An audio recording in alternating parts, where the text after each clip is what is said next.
सिकंदर ने सारी दुनिया जीत ली। सिकंदर एक ऐसा राजा था जिसने सारी दुनिया जीत ली। दुनिया जीतने के बाद दुनिया जीतते जीतते उसको पूरी उम्र लग गई। अब वो बूढ़ा हो गया। अब बूढ़ा होने के बाद वो मरने लग गया।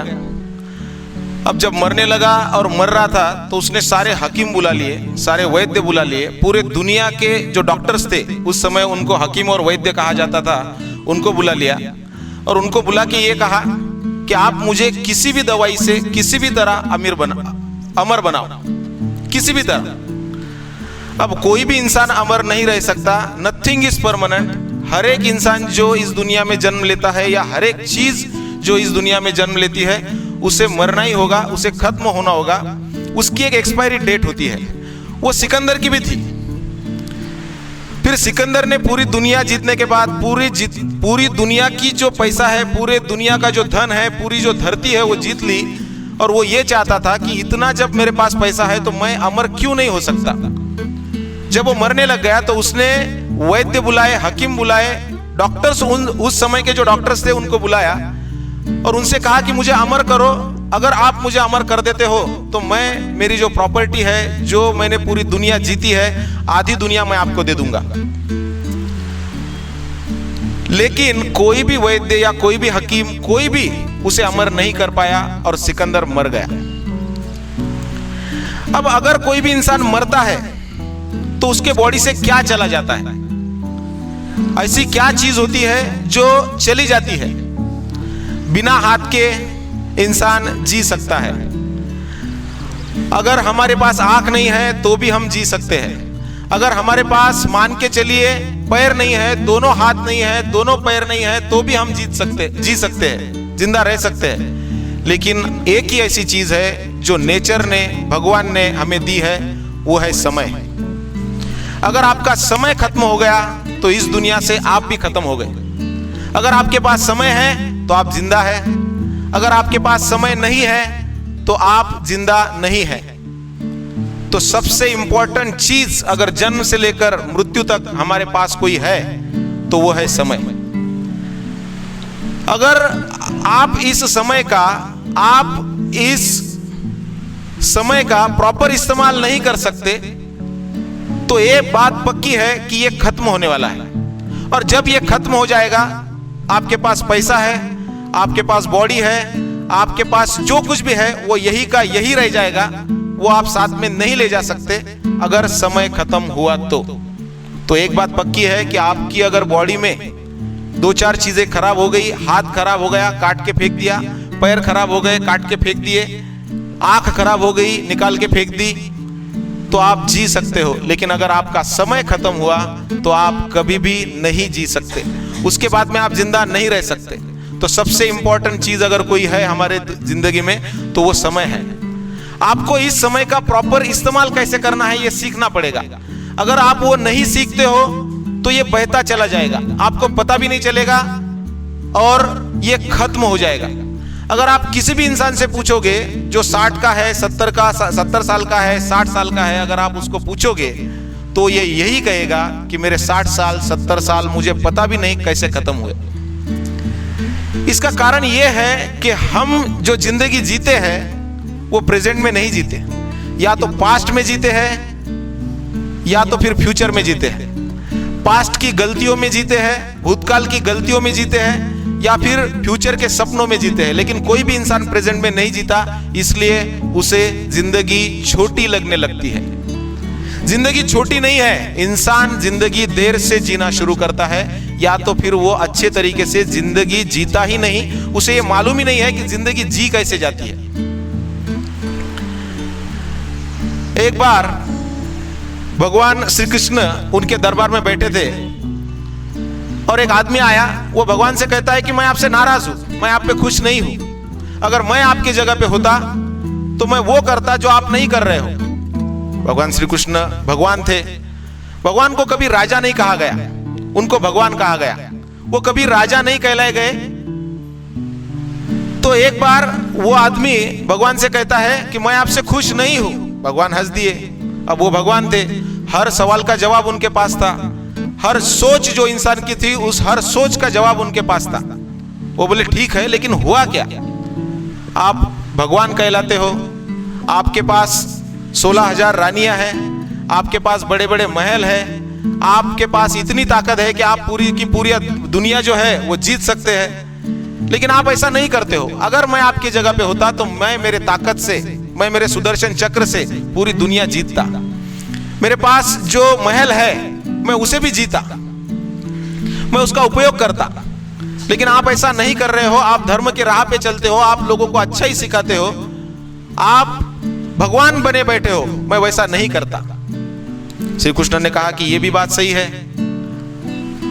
क्या तूने मेरे कभी महल देखे हैं? वो बोला नहीं। क्या तूने मेरी द्वारका नगरी देखी है? सोने की जो तू कहता है तूने वो देखी है? नहीं। तो फिर एक काम कर, मेरी जो द्वारका नगरी है उसे देख के आ। लेकिन जाने से पहले उसके हाथ में भगवान कृष्ण ने एक तेल की कटोरी दे दी।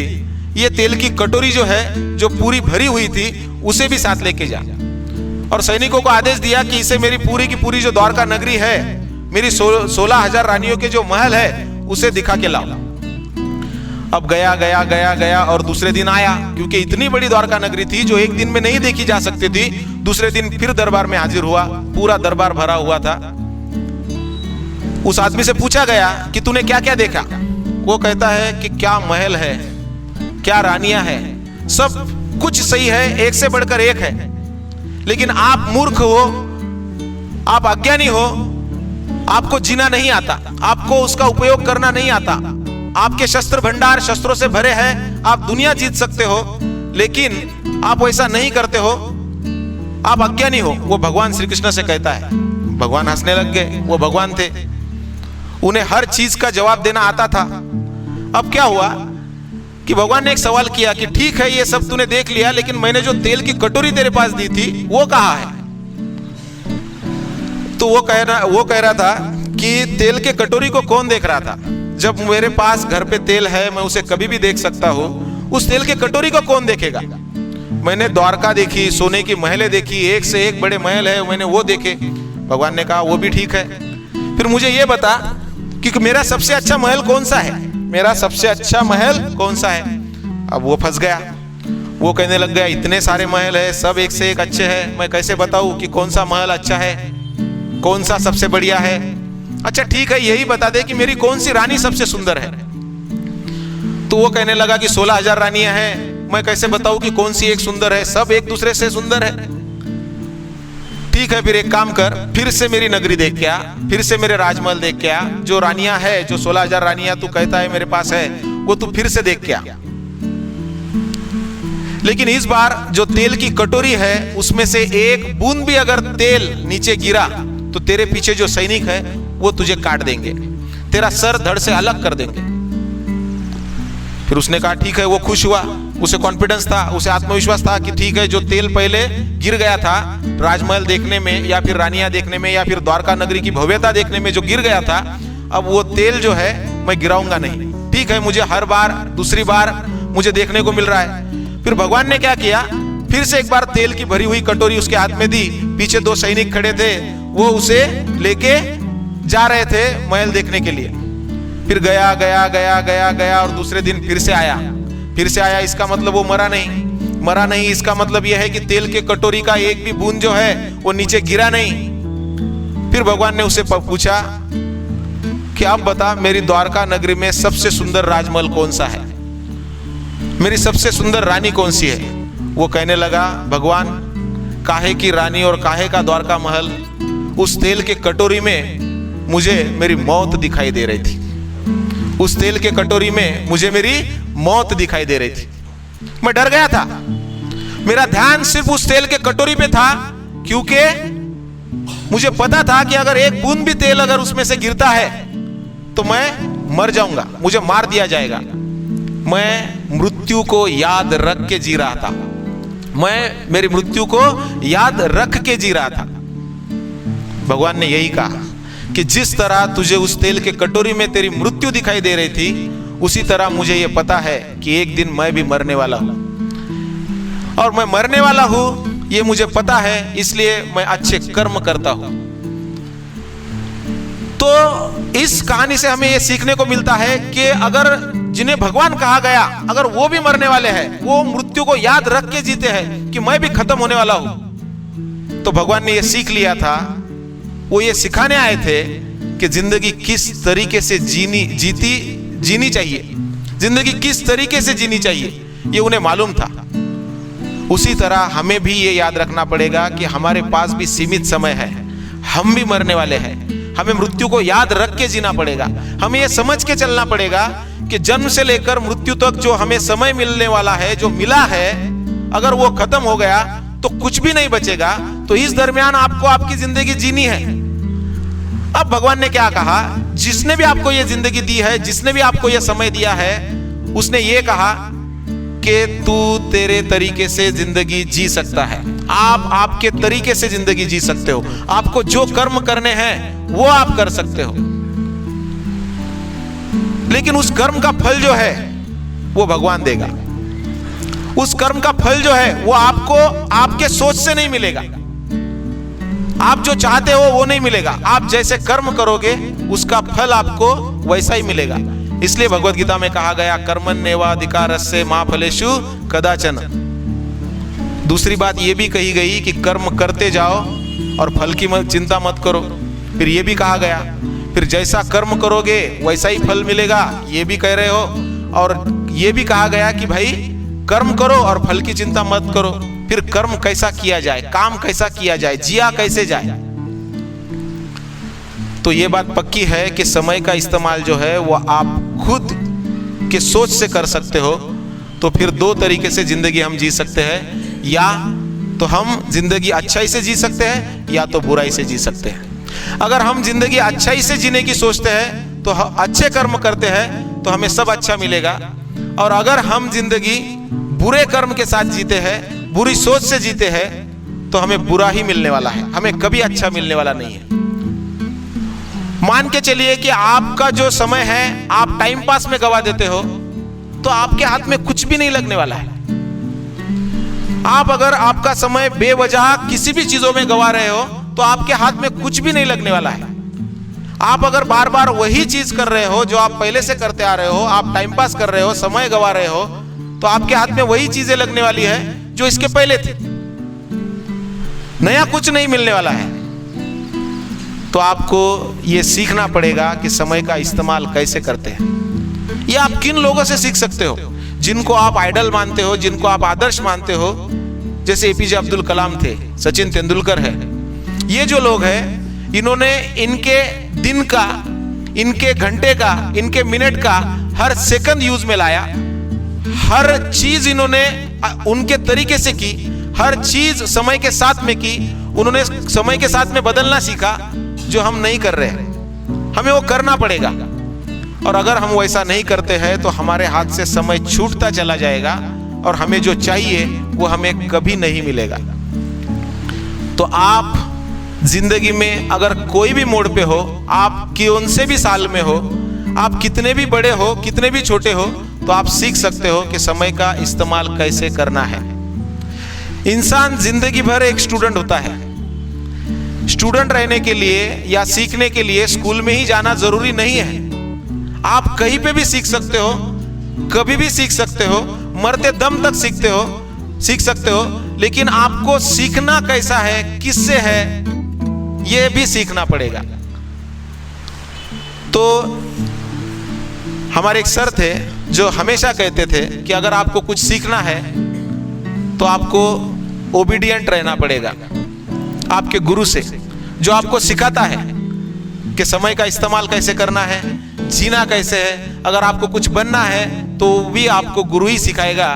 तो student should not be brilliant, student must be obedient. विद्यार्थी होशियार नहीं रहा तो भी चलेगा, लेकिन वो आज्ञार्थी होना चाहिए। जो लोग बड़े हैं, जो लोग आपको सिखा सकते हैं, जो आपके सामने आदर्श है, जो आइडल है, उनके राह पे आपको चलना पड़ेगा। वो जिंदगी कैसे जीते हैं ये आपको समझना पड़ेगा, ये आपको सीखना पड़ेगा। अगर आप वैसा नहीं करते हो तो सिंपल है कि समय आपके हाथों से छूट जाएगा। अगर आपको सक्सेसफुल होना है तो पहली चीज ये है कि कि आपको समय का सही इस्तेमाल करना सीखना पड़ेगा। आपको ये याद रख के जीना पड़ेगा कि आप मरने वाले हो, आपकी मृत्यु कभी भी हो सकती है, वो अनिश्चित है, वो कब आएगी हमें पता नहीं है। इसलिए अच्छे कर्म करते रहना पड़ेगा और अच्छे कर्म क्या होते हैं ये सीखना पड़ेगा। सक्सेसफुल होने के लिए सबसे इंपॉर्टेंट क्या है? दूसरी बात, सक्सेसफुल होने के लिए दूसरी सबसे इंपॉर्टेंट चीज ये है कि आपको यह समझना पड़ेगा कि आपके अंदर जो है उससे बड़े होते हो, आपके बाहर जो है आप उससे बड़े नहीं होते। आप आपकी सोच से बड़े होते हो, आप आपके विचारों से बड़े होते हो, आप जिंदगी किस तरीके से जीते हो ये पूरी चीज जो है ये आपके सोच पे निर्भर करती है। एक बार एक समंदर पे एक इंसान बलून्स बेच रहा था। अब उसके पास अलग अलग तरीके के बलून्स थे, उसमें जो वो गैस इस तरीके से भरता था कि वो गैस में हाइड्रोजन गैस या फिर हीलियम गैस जिसका वेट जो है वो कम होता है बाकी गैसेस से, तो वो बलून जो है वो हवा में छोड़ देता था और वो बलून हवा में उड़ता रहता था। वो बलून जैसे उड़ता हुआ बलून बच्चे देखते थे, आजू बाजू के छोटे बच्चे देखते थे तो उसकी बिक्री बढ़ जाती थी। अब उसकी बिक्री बढ़ने के लिए वो बलून हवा में छोड़ता था। अब एक बच्चा आया, छोटा सा बच्चा था, वो उसका शर्ट खींचने लगा। अब इसका ध्यान उस बच्चे पे गया और वो बच्चा पूछ रहा था कि अंकल आपने काले कलर का बलून हवा में छोड़ा, अगर आप लाल कलर का बलून छोड़ोगे तो क्या वो उड़ेगा? उस बच्चे ने पूछा कि आप अगर लाल कलर का बलून हवा में छोड़ोगे तो क्या वो उड़ेगा? तो इंसान हंसने लग गया। उसने कहा कि बेटा बलून कलर से नहीं उड़ता, बलून उसके कलर के वजह से नहीं उड़ रहा है, उसके अंदर जो है उसके वजह से उड़ रहा है। इस उदाहरण से हमें यह बात समझ में आती है कि हमारे अंदर जो है, जो सोच हमारी है वो हमें ऊपर लेके जाने वाली है। हम जो बाहर से दिखते हैं, हम बाहर से जो होते हैं वो चीज हमें कभी भी बड़ा नहीं बनाएगी। तो दूसरी चीज आपको ये सीखनी पड़ेगी कि आपका जो हौसला है, आपकी जो सोच है, आप जिस राह पे चलते हो वो चीज आपको बड़े बनाने वाली है। सही समय के साथ में, सही समय पे, सही सोच के साथ में अगर आप आगे चलते हो तो श्योर है कि सक्सेसफुल आप बन जाओगे। आप उस मुकाम तक पहुंच पाओगे जिस मुकाम तक आपको जाना है। अगर आप सही समय का इस्तेमाल करते हो, सही समय का आप सही इस्तेमाल करते हो और अगर आपकी सोच अच्छी है। तीसरी चीज यह है कि सक्सेसफुल बनना क्या होता है, सक्सेसफुल कैसे बनते हैं, या फिर सक्सेसफुल बनना क्या होता है। यह कैसे पता चले कि भाई हम सक्सेसफुल कैसे बनेंगे। एक लड़का था, वो एक संत के पास गया और पूछने लग गया कि मैं सक्सेसफुल कैसे बनूंगा, सक्सेस होता क्या है। तो संत ने कहा एक काम कर, तू कल सुबह नदी के पास आ जा, जो हमारे गांव में नदी है वहां पे तू आ जा। अब बच्चा कल सुबह वहां पे पहुंच गया। वहां पे पहुंचने के बाद संत उसको पानी में लेके गए। पानी में लेके जाने के बाद उसको संत ने पकड़ा और पानी में डुबाने लगे। फिर वो जो बच्चा है वो पानी तैरना तो उसको आता ही नहीं था। पानी में डूबने के बाद, डुबकियां खाने के बाद वो बच्चा पूरे ताकत से ये कोशिश कर रहा था कि मैं ऊपर आऊं। फिर संत ने उसको ऊपर निकाला। एक दो बार ये करते करते करते संत ने क्या किया कि एक बार उसको पानी में पूरी तरह से ढकेल दिया। अब पानी में पूरे तरह से ढकलने के बाद वो बच्चा जो है वो पूरे ताकत से ये कोशिश कर रहा था कि अब मैं मर जाऊंगा, अगर मैं ट्राई नहीं करता हूं तो मैं मर जाऊंगा। जोर जोर से हाथ पैर हिलाने लगा और उसने जैसे तैसे संत को पकड़ लिया। अब उसने ये पकड़ने के बाद, संत को पकड़ने के बाद बाहर संत ने उसे खींचा और बच्चे से पूछा कि बेटा अब बोल कि सक्सेस क्या होता है। अब बच्चे को तो कुछ समझ में नहीं आ रहा था कि भाई मुझे पानी में ढकल दिया गया, मैं ये कैसे बताऊं कि भाई सक्सेस क्या होता है। चल ठीक है, मैंने जब तुझे पानी में फेंका, जब तू पानी में था तो तूने क्या किया। उसने ये कहा कि जान की बाजी लगाकर पूरे ताकत से मैंने एक ही प्रयास किया, मैंने एक ही कोशिश की कि मैं जैसे तैसे पानी से बाहर जाऊं और जिंदा रहूं। संत ने यही कहा कि जिस तरीके से जान की बाजी लगाकर पूरे ताकत से तू पानी से बाहर आने की कोशिश कर रहा था, उसी ताकत से अगर हर चीज के लिए तू कोशिश करेगा तो ये बात पक्की है कि तुझे सक्सेस मिलेगा। सक्सेस का मतलब ये नहीं होता कि हमें जहां पे पहुंचना है वहां पे पहुंचा जाए तो हमें सक्सेस मिलेगा। सक्सेस का मीनिंग ये होता है कि हम जितनी कोशिश कर सकते हैं, जितने ताकत से हम कोशिश कर सकते हैं, उतने ताकत से कोशिश करना, ये सक्सेस होता है। क्योंकि हमें सक्सेस की राह का आनंद उठाना ये भी सीखना पड़ेगा। हम सक्सेसफुल होंगे नहीं होंगे ये बात की बात है, लेकिन पूरे ताकत से कोशिश करना ये भी सक्सेस है। क्योंकि पूरे ताकत से अगर हम कोशिश नहीं करेंगे, प्रयत्न नहीं करेंगे, तो भी हम सक्सेसफुल नहीं हो सकते। तो पहली बात यह है कि आपको यह याद रखना पड़ेगा कि आपके पास सीमित समय है। उस सीमित समय के लिए आप इस धरती पे हो, उस समय का अच्छे से इस्तेमाल कैसा करना है यह भी आपको सीखना पड़ेगा। सीखने के लिए आपको ये बात याद रखनी पड़ेगी कि जो अच्छे लोग हैं, जो बड़े लोग हैं, जिन्हें हम आदर्श मानते हैं, उनका जो जीवन होता है उसे आपको पढ़ना पड़ेगा, उसे आपको समझना पड़ेगा। जो स्कूली एजुकेशन होता है, जो आपको स्कूल में मिलता है, उतना ही काफी नहीं है। मान के चलिए कि आप स्कूल में जा रहे हो, मैथ्स पढ़ रहे हो, फिजिक्स पढ़ रहे हो, साइंस पढ़ रहे हो, ये चीज आपको जीना नहीं सिखाएगी। अगर आपको जीना सीखना है तो आपको बड़े लोगों को पढ़ना पड़ेगा, जो बड़े लोग हैं उनको समझना पड़ेगा। आपको यह प्रयास करना पड़ेगा कि मैं उन जैसा बन जाऊं। अगर आप नहीं करते हो तो नहीं चलेगा। तो समय को अच्छे से इस्तेमाल करो, ओबीडिएंट रहो।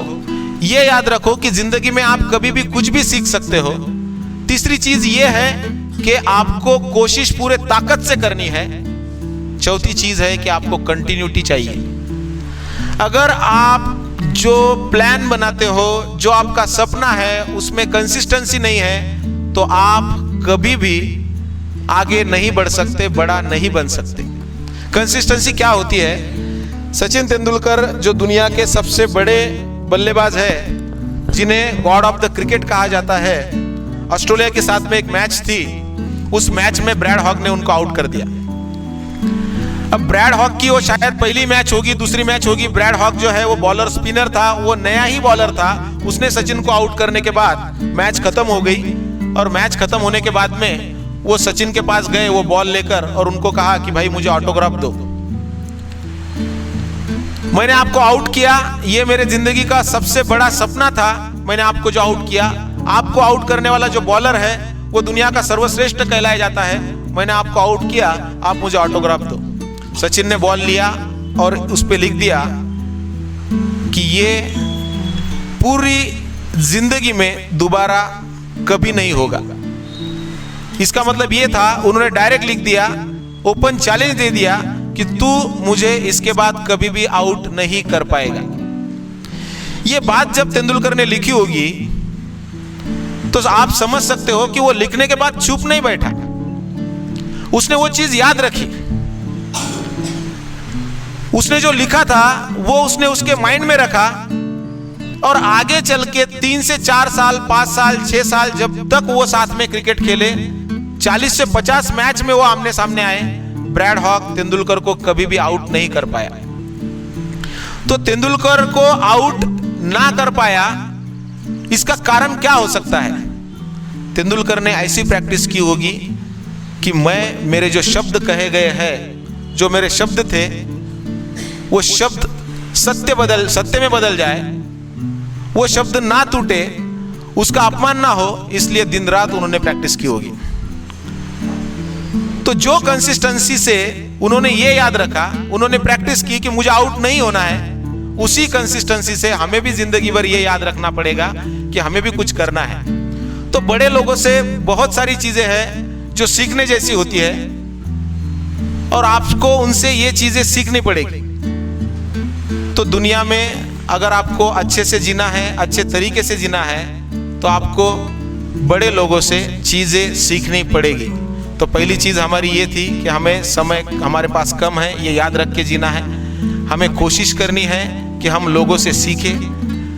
हमें कोशिश करनी है कि जो भी हम सीख रहे हैं उसमें कंटिन्यूटी रखें, क्योंकि अगर हम वो नहीं रखेंगे तो हम सक्सेसफुल नहीं बनेंगे। Thank you.